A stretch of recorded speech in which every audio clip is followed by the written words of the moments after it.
tão certo como o ar que eu respiro,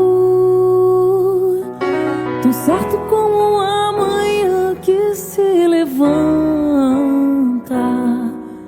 tão certo como eu te falo e podes me ouvir.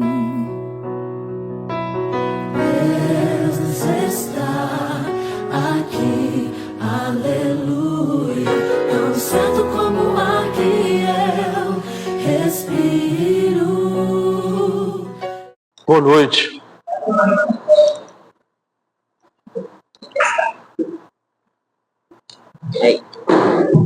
Agora sim, boa noite. Esse lado aqui tá cheio de desencarnado, porque todo mundo sentou de cá. Vamos lá, né? Eu vou olhar mais pra cá eu vou fazer só assim. Tudo bem com vocês? Sim ou não, gente? Nossa, tá parecendo domingo de tarde. Essa chuva, hein? Teve gente que olhou e falou, hoje eu não vou não, essa chuvinha eu vou ficar em casa. Vocês foram os corajosos e corajosas. Me deram um tema para falar, gente, assim, um tema que é bem instigante. Essa eterna saudade de quem partiu. Eterno quer dizer que somos todos. A saudade, eu costumo dizer que o que pare a saudade é a distância. Porque ninguém sente saudade de quem está ao lado. A não ser que esteja ao lado desencarnado. Mas enquanto encarnado, a gente não sente saudade. Às vezes tem intrigas, confusões, discussões, e aí você fala, será que eu gosto? Aí quando fica longe, você fala, eu gosto, eu sinto falta. Então, às vezes, eu preciso distanciar para que eu perceba a necessidade ou o bem-estar de estar perto de alguém, seja essa pessoa quem for, que esteja ligado a mim, não necessariamente parente. Eu nunca vi, mas deve ter, lógico que deve ter. Pessoas que pedem psicografia de amigos ou amigas, geralmente pedem de parentes. E eu já vi psicografia há 2 domingos atrás, onde eu dei palestra, do meu amigo João Dias, que geralmente o parente aparece e aparece uma avó que não psicografa, mas ela está ao lado, aí ele diz, depois ao lado da psicografia ele diz, a fulana de tal, vó de ciclano de tal, está aqui, manda abraço. Eu acho interessante essa comunicação de quem já retornou à pátria espiritual. A gente costuma dizer assim, eu vou pegar a mensagem do parente que já morreu. Mas se a gente for fazer um olhar mais profundo, eles não morreram, eles voltaram à vida. Elas voltaram à vida. Nós é que ainda estamos sujeitos a morrer. Mortos, se nós estivéssemos no plano espiritual, nós olharíamos para cá e diríamos, lá estão os mortos de preguiça, não é o nosso caso. Mortos na fé, não é o nosso caso. Mortos no amor, mortos para o casamento, mortos para o trabalho, mortos para a vida. Tem demais. Nós estamos mais sujeitos a mortes. Lá o espírito está sujeito à morte quando? Quando ele reencarna, ele é preparado para reencarnar. Porque ele vai entrar num processo de esquecimento, porque quando eu desencarno, eu vou tomando percepção de outras vidas quando necessário. Eu reclamo de uma dor estomacal, de um refluxo, de uma diabetes, de um processo cardíaco. Por que que eu passei por isso? Chega lá, eles vão dizer, olha o que você fez com o seu estômago, olha o que você fez com o seu intestino, olha o que você fez com a saúde que você tinha. Então você foi para resgatar isso. Foi você que impediu. Pessoal, uma coisa que a gente precisa melhorar a nossa fala é que a gente diz que o espírita que está reencarnado, ele veio para pagar uma dívida e veio para sofrer. Ele sofre porque ele fez outros sofrerem, aí ele está pagando uma dívida. Não está legal essa fala. Os centros estão ficando vazios porque as pessoas estão temendo o espiritismo porque pensam que ser espírita é o mesmo que dizer ser sofredor. A gente pode entender também que essa necessidade de reencarnar como reeducação. Eu não aproveitei a oportunidade numa existência Eu estou tendo a oportunidade de retornar para me reeducar. E nessa reeducação, como rebelde, revoltado ou alguém que ainda não quer essa melhora, vai ficar com raiva e vai sofrer.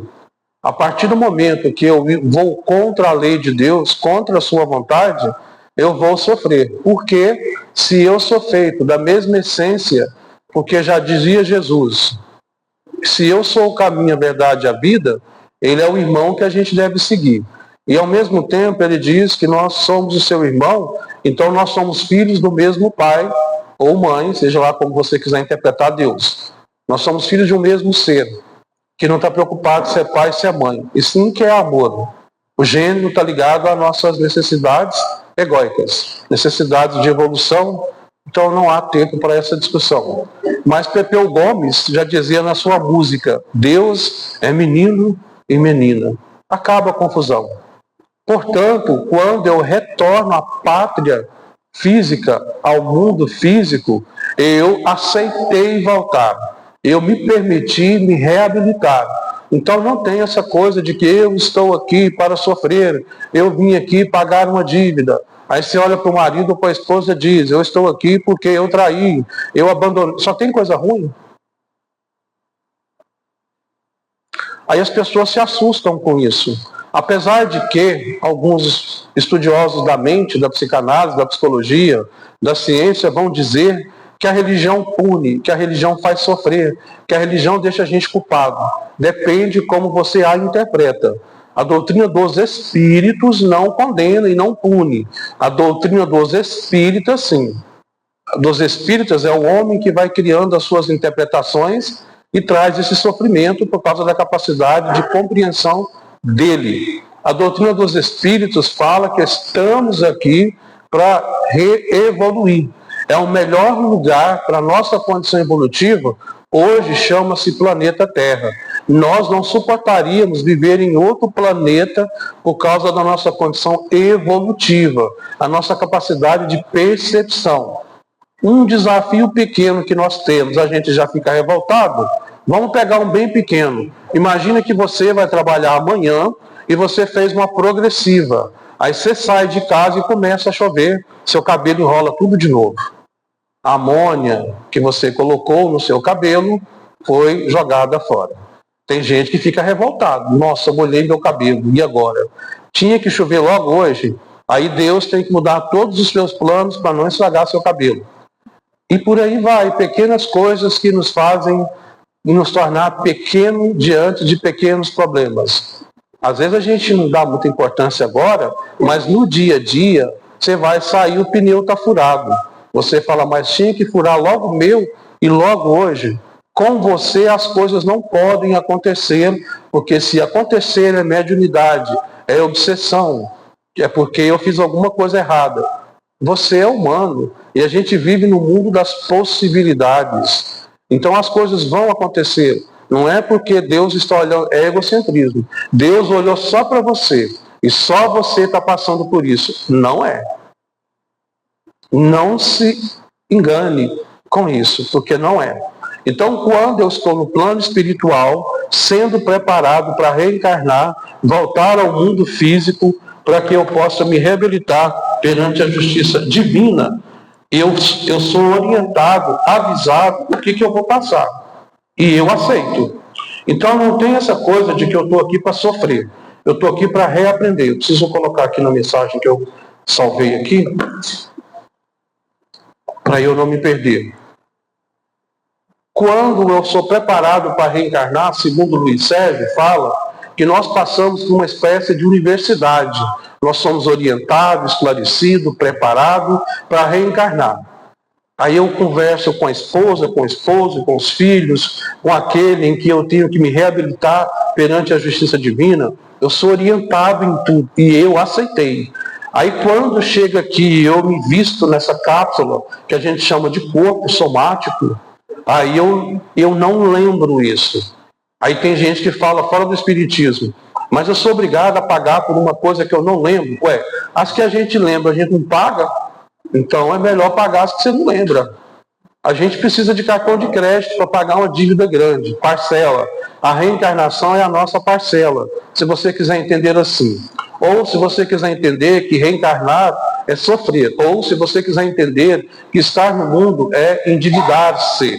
Agora também tem uma outra percepção que eu vou trazer para vocês. A gente pode entender que eu estou aqui neste mundo para reabilitar e voltar ao caminho que eu desviei-me.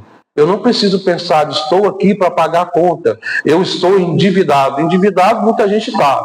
Porque, segundo a pesquisa, a maioria dos brasileiros tem nome no Serasa. Não precisa levantar a mão. Mas a maioria, se não tem, já teve ou vai ter. Então, não se preocupem com essa parte na palestra. Deixa para preocupar depois, lá fora. Então, nós estamos aqui porque o Deus que a doutrina dos Espíritos prega é o Deus do Novo Testamento. O Deus do Antigo Testamento diz para o Caim assassinar o seu irmão.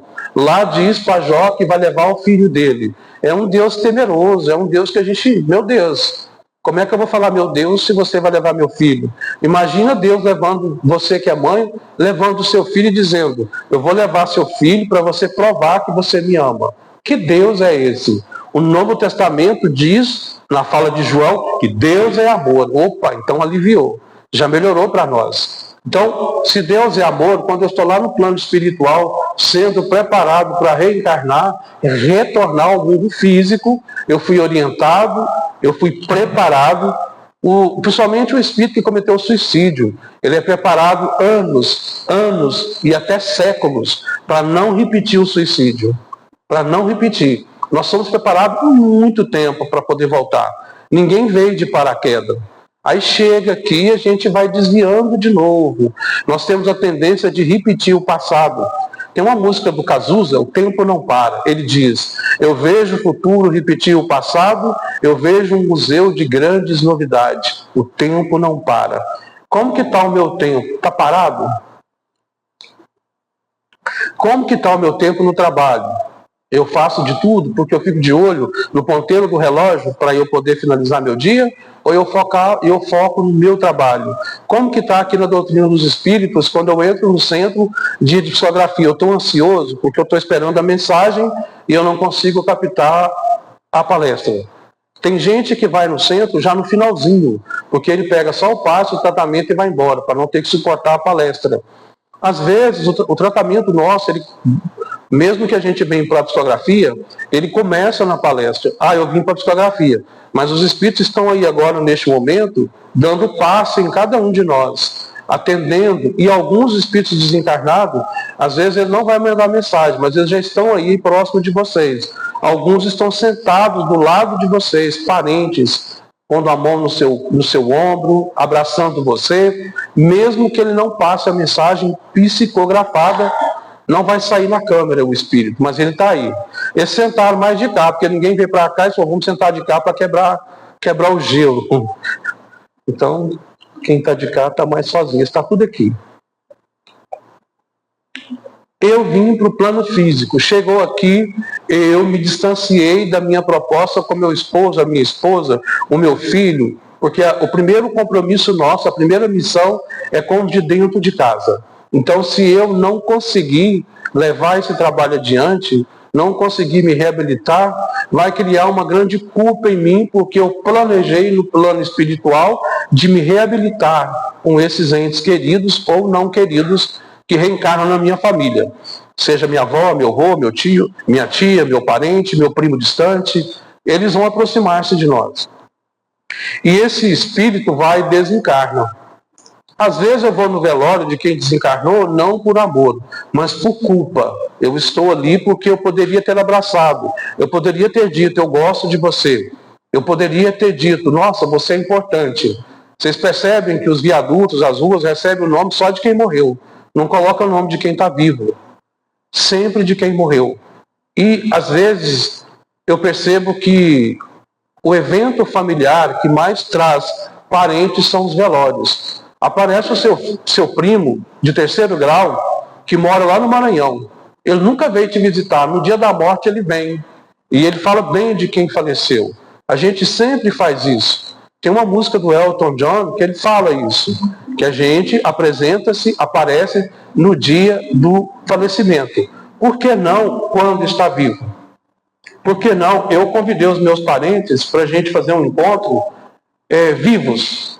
Eu falei para que nós juntássemos todos os nossos primos, nós só temos um tio e uma tia vivos neste mundo, para que nós reuníssemos uma chácara e ali a gente brincasse, sorrisse, porque um de nós, qualquer momento desse, vai retornar à pátria espiritual. E essa saudade, ela tem dois lugares. Existe a saudade do remorso, porque eu não fui próximo, porque eu não fiz o que pude. E existe a saudade de quando nós vivíamos bem, como nós éramos amigos, como nós éramos próximos, como nós fizemos o que pôde pelo outro. É uma saudade leve, gostosa de se sentir. Eu não preciso sofrer com a saudade. E não há problema em sentir saudade de quem já foi. O espírito que está no plano espiritual, ele fica feliz em saber que você veio pegar a mensagem e saber como ele está. Porque ele tem a oportunidade de dizer o seguinte: olha, é verdade, a vida continua, eu continuo existindo. Eu quero dizer para vocês, esqueça o dia do acidente, esqueça essa coisa de ficar se culpando, porque o meu dia, a hora era esse dia, era essa hora. E quantas mães vão lá dizendo, se eu não tivesse pedido para ele ir ao supermercado naquele dia, ele não teria sido atropelado. Muitos espíritos respondem em mensagem o seguinte: era aquele dia, era aquela hora, e tinha que desencarnar daquele jeito. Eu conheci uns irmãos que faziam parte do projeto social que eu frequentava, e que lá onde eu estava dando palestra, um dos irmãos desencarnou. Ele desencarnou afogado num rio. E a irmã pegou a mensagem dele, e como o espírito sabe o que nós estamos pensando, ele disse: irmã, não sofra. Aquele dia eu tinha que viajar e morrer daquele jeito. Eu ia morrer afogado, nem que fosse no chuveiro de casa. Porque eu tinha que morrer afogado, e naquele dia. Está tudo certo, está tudo na programação. Aí a gente fica revoltado, fica reclamando, e o espírito fica lá do outro lado recebendo isso. Às vezes eles são protegidos para não receberem essas emanações que a gente manda, porque é ruim. E a vingança, então? E a raiva do outro que o assassinou só dificulta. Só dificulta. Não ajuda em nada a ficar desse jeito. Quando eu venho pegar mensagem e não consigo, tem uma tendência de ficar triste, ou com raiva, ou não acreditar. O espírito não está à nossa disposição. Ele não está à nossa disposição. Tem espírito que está no hospital se tratando. Ele não acreditava na imortalidade da alma, ele não acreditava na reencarnação. Ele chegou lá, pessoal.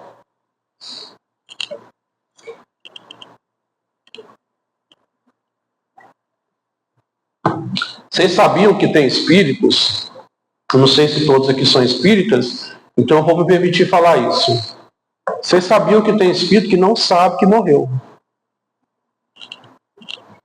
Às vezes, em trabalho mediúnico que a gente está fazendo, na incorporação, o orientador, que está aqui do lado, falando com o médium incorporado, ele não pode falar às vezes. Ele conversa com ele como se ele estivesse aqui.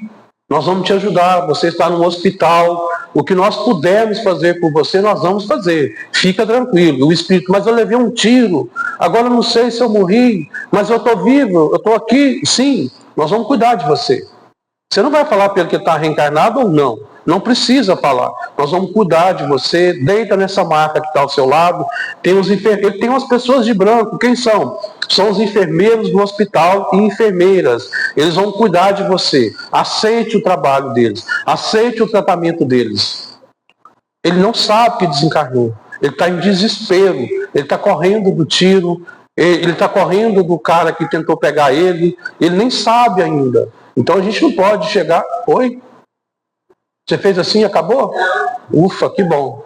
Porque eu não falei nem a metade, vou falar até às 20 horas. Então, o espírito não sabe. Aí você está pedindo discografia para ele, pedindo assim: ó, amanhã eu vou lá fazer um teste na empresa, você podia me ajudar. Gente, ele não virou santo, não. Ele não virou santo. Ele só desencarnou e retornou ao mundo espiritual. Eu estou sentindo tanta falta de você, como é que eu vou fazer? Eu não vou viver sem você. O espírito sofre muito com isso, porque ele fala, gente, eu estou vivo. Eu estou mais vivo do que quando eu estava. Pessoal, quem retorna está mais vivo do que nós. Porque nós, se sairmos daqui, não garantimos que vamos chegar em casa. Ninguém aqui vai garantir isso. Nós conseguimos chegar aqui. Agradeço, ufa. Consegui chegar ao centro espírita e cumprir com a minha palavra, que é a minha palestra. Eu consegui ir lá ouvir. Mas ao retornarmos para casa, ninguém tem a certeza que vai chegar em casa.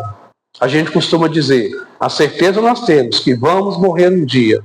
E qual que é a dúvida que nós temos? Que estamos vivos. Enquanto a morte não chega, viva intensamente. Porque os espíritos trabalham em making off, sem a gente saber, para que a gente consiga viver o máximo possível.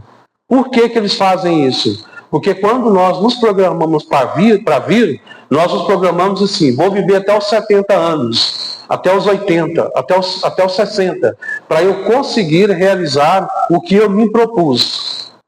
Só que chega aqui, a gente fuma, bebe, se droga, vai nos excessos de alimentação, todo o excesso é um suicídio. Tem gente que acha que o suicídio é o tiro, é a corda, não. Todo o excesso, cada um pensa aí qual excesso. Se vive algum excesso, é o suicídio. E nós vamos responder por isso. Como se explica o caso de criança que nasce e morre com 1 ano de idade, com 6 meses, aborto espontâneo? Porque esse espírito, ele só tinha que vir aqui, dar oi para o mundo e voltar. E nós que até hoje estamos? A mãe que sofre com o filho que morreu assim, é porque a programação dele era só aquela. E a gente quer que a programação seja nossa, não dos espíritos. Não é possível. Porque nós estamos aqui nesse tabuleiro de xadrez, nós somos o rei, alguns são rainha, alguns são a torre, uns são os bispos, outro é a torre, cada um no seu lugar, e tem os peões. E a gente está no seu lugar aí para resolver esse jogo. Até que um dia a gente vença e não precisa retornar aqui. Bom, eu fiz aí uma leitura geral do desencarne, agora eu vou falar sobre mais focado no tema. Essa coisa da saudade. Quem foi que partiu da minha vida? Meu esposo, minha esposa? Meu pai, minha mãe, meu avô, minha tia? Meu tio? Um parente um pouco distante que eu sinto muita falta? Quem foi que partiu vai ser a medida da saudade. Qual a importância de quem partiu? Qual que é a importância de quem partiu? É uma pessoa que me ajudou muito na vida. Hoje eu sou o que sou porque essa pessoa me fez sentir que eu sou alguém muito importante. Quem é essa pessoa na sua vida que partiu e que é tão importante para você? É meu tio. Meu tio me criou como se fosse o meu pai. A minha saudade vai ser medida pela importância daquele que partiu ou daquela que partiu. Essa é a medida da minha saudade. Que tipo de saudade eu sinto? Uma saudade que me deixa leve, suave, que pode até me provocar lágrimas, mas eu não sinto culpa, porque eu fiz e vivi do jeito que eu consegui. É uma saudade saudável. Saudade que pode ficar patológica. Eu me sinto responsável por aquela pessoa que partiu, porque eu pedi para ir ao supermercado e ele ou ela foi atropelado e aí eu me sinto culpado. Eu esqueci de dar o remédio na hora certa e essa pessoa faleceu.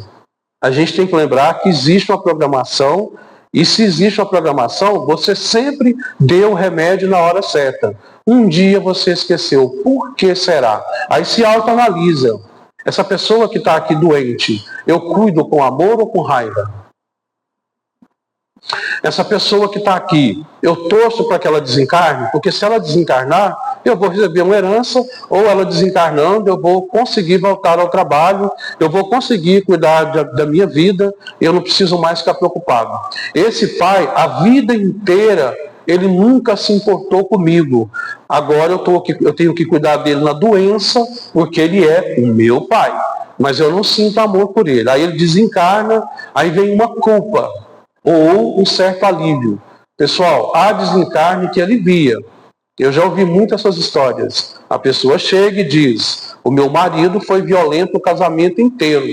O dia que ele desencarnou foi um alívio. Eu parei de apanhar. Já ouvi isso. Eu parei de apanhar. Uma senhora de 60 anos, internada numa clínica de reabilitação, e eu perguntei, como que você começou a beber? E ela disse que foi com o marido. Ela tinha 12 anos e ele 20. Naquela época era um alívio para os pais levar o filho, a filha, para casar, porque diminuía as despesas, porque era um homem trabalhando fora, na roça, e a mulher trabalhando dentro. Porque tem homens que acham que mulher que cuida de filho e cuida de casa não trabalha. Esse é o machista. Um homem adulto, ele reconhece que ela trabalha e muitas vezes não recebe por isso. Às vezes ele acha pouco, mas põe ele para cuidar dos filhos da casa, talvez ele pegue para ser internado no manicômio, porque ele não dá conta. Agora, tem homens que conseguem. Tem homens que conseguem cuidar dos filhos, das filhas, da casa, eles conseguem. Tem homens que têm essa capacidade. Não podemos generalizar. Mas como foi o grau de importância daquele que partiu? Essa senhora de 60 anos, ela começou a beber, o marido de 20, ela de 12, ela se casou com ele e ela fazia as coisas para ele. Naquela época ele tinha, vamos levar para os dias de hoje, ele adotou essa criança de 12 anos, porque naquela época não tinha criança. A infância foi inventada há 500 anos, mas aqui no Brasil, na roça, já era um adulto. Eles trabalhavam fazendo comida, ajudando em casa, trabalhando na roça. E quando ela foi morar com ele, nesse casamento, ela lavava a roupa dele, fazia comida, cuidava. Daqui a pouco ela engravidou-se. E todos os dias, segundo ela me relatou, ela apanhava dele. Então, o dia que ele faleceu, foi o dia que ela parou de apanhar e parou de sofrer nas mãos dele, porque na época não podia desfazer casamento. Então, ela sofreu tudo isso. Aí, quando ele falece, ela parou de apanhar. Se ela parou de apanhar, ela aprendeu que ela tinha que apanhar todos os dias. Aí, como ela aprendeu a apanhar e ele faleceu, ela não apanhava mais, o que ela fez para poder sofrer aquela mesma situação? Não podia repetir a mesma porque ele faleceu. Ela passou a beber, porque ele bebia e batia nela. Então, ela bebendo, ela trazia ele para perto e sentia a surra pelo sofrimento da bebida. Pessoal, muitos de nós estamos sofrendo até hoje porque não trabalhamos isso num tratamento espiritual, numa terapia, num olhar para si mesmo, porque a gente fica repetindo o sofrimento. A gente aprendeu que tem que apanhar, que tem que sofrer. Aí, como não tem mais o pai e a mãe que possivelmente batiam, a gente busca um marido ou uma esposa, ou um sofrimento na vida para eu dizer, olha, pais, como eu honro vocês, eu continuo sofrendo. E essa mulher fazia isso, continuava sofrendo. Aí o jeito que ela arrumou para continuar sofrendo foi bebendo. E ela conseguiu destruir a própria vida. Bom, isso foi trabalhado com ela, eu não sei que rumo ela tomou depois desse trabalho que foi feito com ela. Essa pessoa não vai sentir saudade desse marido de uma forma saudável. Ela vai sentir alívio. Então a saudade que nos faz bem é aquela relação que foi boa e que eu fui bom para aquela relação. Talvez o outro não teve uma relação boa comigo, mas não quer dizer que eu não tenha tido com ele. Exemplo, filhos que revoltam contra os pais e buscam uma vida desviada, descontrolada. Mas os pais continuam amando. Porque, pessoal, tem tipos de amores que o amor, ele sobrevive se for à distância. Se estiver perto, junto, talvez ele estraga. Se você olhar para alguma situação, você vai reconhecer isso. Mas como amor à distância? Tem alguns que não reconhecem o nosso amor, não reconhecem o que fazemos por eles. E eles acabam distanciando-se, ficam sem falar com os pais. Cabe os pais e mãe respeitarem o livre-arbítrio. Ame você. Joana de Anjos, no livro Amor Imbatível Amor, deixa claro. É melhor a gente amar do que esperar e ser amado. Aí a gente vai lá em Francisco de Assis. É dando que se recebe, é perdoando que se é perdoado. Qual a importância de quem faleceu? Vamos lá. Outra coisa interessante que acontece. Essa pessoa que faleceu. Ixi, eu estou falando demais, né? Tem que beber água. Essa pessoa que faleceu, quando ela desencarnou, qual a sensação que eu tive? De abandono? De perda? De raiva? Ou de medo? Pessoal, Sempre um desses sentimentos tem. Mas eu acabei de ficar noiva, e ele vai e desencarna. Vocês sabiam que tem pessoas que ficam com raiva? A gente comprou a casa, comprou os móveis, só faltava casar. Aí ele morre um dia antes do casamento. Tem gente que fica com raiva. Por que morreu um dia antes? Eu falei para parar de fumar. Eu falei para parar de beber. Eu falei para parar de usar droga. Eu falei para não ir mais naqueles amigos. E olha o que aconteceu. Eu estou aqui, viúva, sem ter me casado. Medo. A pessoa desencarnou e a mulher nunca trabalhou porque o macho do marido diz para nunca trabalhar, que ele vai cuidar de tudo. Como essa mulher vai dar conta depois que ele falecer? Nunca trabalhou. Eu recebo pessoas assim. Eu estou falando para vocês o que acontece. Nunca trabalhou e não foi estudar porque o marido não permitiu. Aí é um homem cuidando de uma filha. Não foi trabalhar, não estudou, agora está sozinha sem saber o que fazer. Medo. O desencarne daquela pessoa me gerou medo. Que saudade vai sentir? Medo. Raiva. Também tem muito. Desencarnou, não organizou a sua vida. Uma pessoa que eu tive um trabalho com ela, teve o irmão que se matou. 6 meses depois, o marido dela se matou. Imagine só como está a cabeça dessa mulher. E ela dizia: Júlio, eu não sei se eu sinto saudade, se eu sinto raiva. Porque ele deixou tanta coisa bagunçada e tanta dívida para eu organizar, que está me gerando raiva dele. Eu não estou tendo tempo para chorar. Eu estou trazendo esse olhar da morte, porque geralmente não se fala nisso. Morreu, virou santo. Não virou, gente. Vocês vão reencontrar lá do outro lado, pode esperar. Não virou santo. Morreu, chega lá, ele vai cuidar de você. Não vai, porque ele tem que cuidar dele.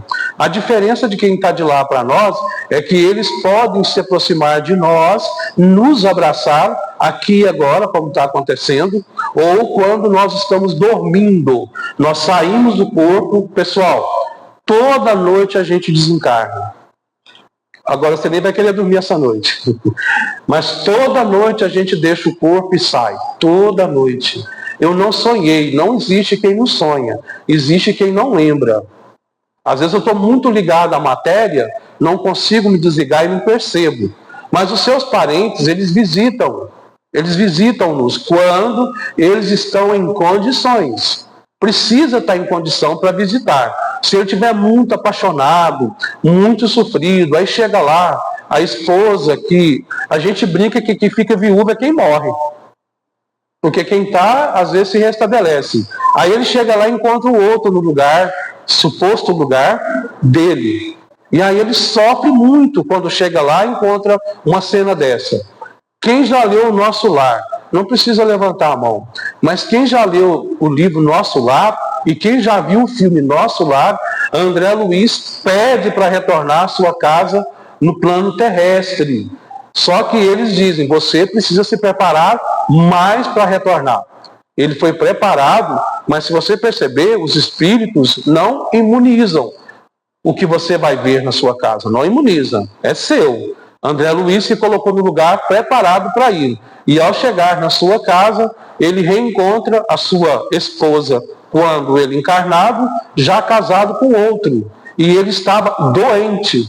E André Luiz, médico aqui na Terra, lá ele chegou tendo que aprender outro tipo de medicina. É tanto que quando ele está lá, ele dá uma refletida sobre a situação, que ele vê a mulher da vida dele e outro homem deitado na suposta cama dele. Quando eu falo cama dele, casa dele, mulher dele, eu estou usando a linguagem humana egóica. Porque a gente acredita aqui que tudo é nosso. Tem gente que separou da mulher há 10 anos, ou do marido, e fala, minha ex-mulher, meu ex, não é nada seu. A gente tem que trabalhar isso. É sério isso. Meu não é seu. Ninguém é de ninguém. A gente está na vida do outro porque a gente quis estar. No dia que quiser ir embora, é um risco que vamos correr. O que nos liga ao outro é o vínculo, é o afeto, é o respeito, o cuidado, o carinho. Mas se um dia não quiser nada disso, o que você vai fazer? E muita gente está se matando por causa disso, porque não aprendeu a fazer da sua a melhor companhia. Você precisa reconhecer que a melhor companhia é você. O outro vai beber disso. O outro vai poder participar disso. Mas ele não pode tirar isso seu. Por isso que muita gente, quando está sozinho, acaba fazendo crime com ele mesmo, porque não se fez de si mesmo a sua melhor companhia. Se eu não consigo fazer de mim a minha melhor companhia, o outro nunca será. Eu sempre vou criar um problema para distanciá-lo de mim. Por isso que muitas relações vêm dando confusão. Atendimento de terapia de casal, você vê muito isso. O outro quer invadir o espaço do outro. Capítulo 17, Evangelho segundo o Espiritismo, ele vai falar lá sobre o dever. O meu dever termina aonde começa o outro. Portanto, eu preciso fazer de mim a minha melhor companhia, para que o outro beba disso. E eu não posso fazer dele a minha melhor companhia, porque um dia ele vai partir. Um dia ele vai e eu preciso ficar comigo. No livro, tem um autor francês que se chama Antoine de Saint-Exupéry, e escreveu um livro chamado Le Petit Prince, O Pequeno Príncipe. E os espíritos adoram uma frase que tem lá. Vocês sabem qual é? Alguém arrisca R$100? Ninguém arrisca R$100? Gente, os espíritas são amarrados. Meu Deus do céu. Quem está falando? Está desencarnado ou encarnado? Está encarnado. Tem hora que eu misturo desencarnado com encarnado. Tu te tornas eternamente responsável por aquilo que cativas. No português está cativas. No francês, aprisioner é outra palavra que quer dizer aquilo lá. Chama-se domesticar. Lá não está dizendo nada de cativar. Mas a gente colocou cativar. O domesticar. Cativar, eu posso ter dois sentidos para cativar. Cativar, eu cativo você com meu carisma, com meu carinho, com meu amor, ou eu coloco você em cativeiro. Tem dois sentidos. E quando eu coloco o outro em cativeiro, e eu não cativei ele para ser livre comigo, essa saudade vai ser patológica. Porque graças a Deus esse propício desencarnou e me deixou livre. A gente não fala isso aqui, mas a gente pensa, né? Ufa, que alívio. Aí você está no velório, se você for um espírita, você vai no velório, está no livro Na Hora do Adeus, do Espírito Luiz Sérgio. Vocês podem ler esse livro que ele ajuda-nos neste momento. Você está no velório, mas como espírita, você vai dizer, Senhor, abençoe essa alma que desencarnou e que assim, eu me senti aliviado. Eu me senti aliviado. Mas eu acredito que é um espírito que precisa de ajuda, assim como eu. Não se coloca acima do outro. Você tem suas coisas a reparar. Tudo bem, pessoal, até aqui? Sim ou não? Vocês estão aqui, reencarnados? Sim. Quando falou assim, balançou a cabeça, eu separei os desencarnados com os desencarnados. A minha saudade, ela é maravilhosa. Eu ficaria muito feliz, eu desencarnando e alguém pedir minha mensagem e vai saber que é eu, porque com certeza... Isso.